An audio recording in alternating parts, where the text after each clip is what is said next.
Enchash Ninaktush in Kukushin, Lil'wat Children, Statlium Can Uchamilch.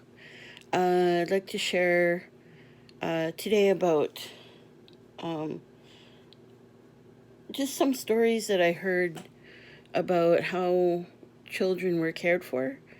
And I've been actually really thinking about this lately, and it warms my heart to think about how children were cared for. And some of the things that I've read about puberty training actually really helped me kind of understand a little bit more. So, as soon as our children became of age, their training became very serious. But before that, children were meant to be children, to play and to be loved and cared for. And and I think about this and to learn as well. And I know one time I had somebody say that our children would learn stories and songs that would prepare them for when they go out into the land. And I was just watching this YouTube video of Dr. Lorna Williams, and she shares something that she witnessed at her house when she was a child. And although they had this huge, in their home they had this huge stove in the middle of their home. It was really big, and it was in the middle of their home. And the women would come by with their crafts, and they'd all sit around this big stove, and they would sit and visit. And there was one of the women had a child, a baby, and it was in its chipolene, and it was sitting, and it was hanging there. And one of them had tied a rope to her foot and to the chipolene, so she would swing her leg, and the baby would just rock and bounce and was sleeping. And every once in a while, as they're visiting and working on their different crafts, they would stop. And the lady who was rocking her would look over and say, "Oh, I see that your legs are growing so strong. I see that you will be able to walk our land." And then they would share a story about our land, and they would say, "You will be able to see this place." And in the story, they would describe what that place looked like. And I just thought, wow, what a beautiful gift. And then they would go about visiting again, like just gossiping and talking about things. Such a special memory. And then my Auntie Marie Abraham shares a story about, she was the oldest child, right, in my mom's family. And she said everything was about the children. She says she remembers when she was a little tiny girl. To me, she must have only been like 2 years old or something, maybe even younger, I'm not sure. But maybe older, who knows. But she says in the morning time when they would wake up, the fire would have gone out, right? So her parents would get up, and her dad would. It seems weird to say this story like this because I'm talking about my grandparents. But her dad would go out and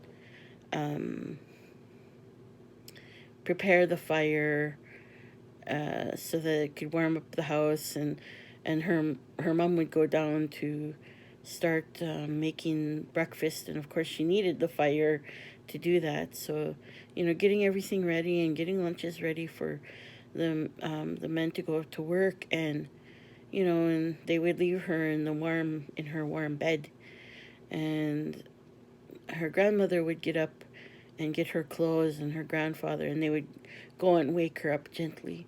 Oh, Bebe, it's time to wake up now.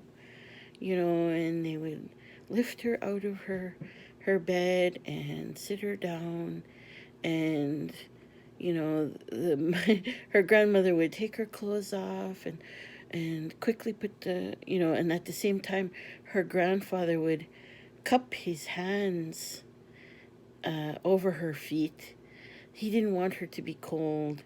And then she would be getting dressed, and then he would put her socks on, and he would cup them again, and the grandmother would still be busy brushing her hair, and then once her clothes were on, then he would put her shoes on, and then she was ready for the day, and they'd go upstairs, and they'd have a beautiful breakfast, and her mom and dad would go off to work, and she was um, taken care of by her grandparents.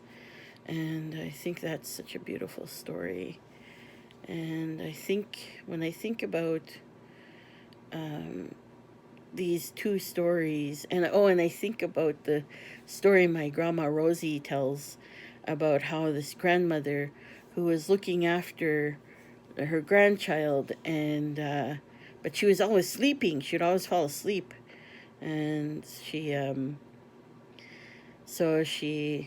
you know said, "Oh, I'll take care of the baby," and they kind of look at her like, "Don't fall asleep," and she puts the baby in the chipoline and on the hanging so that she can rock the baby, and sure enough, she falls asleep, and she's sleeping, and the daughter comes in and sees the baby and sees her mother sleeping, and she's like, "I'm gonna trick her."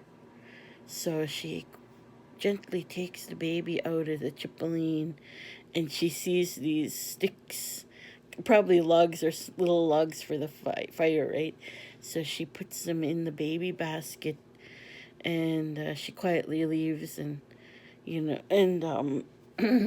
so the grandmother wakes up, and she looks in the basket. The baby's not in the basket, and so she's worried, and she's wandering around, and she doesn't know what to say. Oh, the baby turned into sticks. Oh, because I fell asleep. So I think that's the assumption, right? And she doesn't know how to tell her daughter, and she's worried and worried and doesn't know what to do, and she keeps looking for the baby, and the daughter is like kind of snickering because she has the baby safe, right?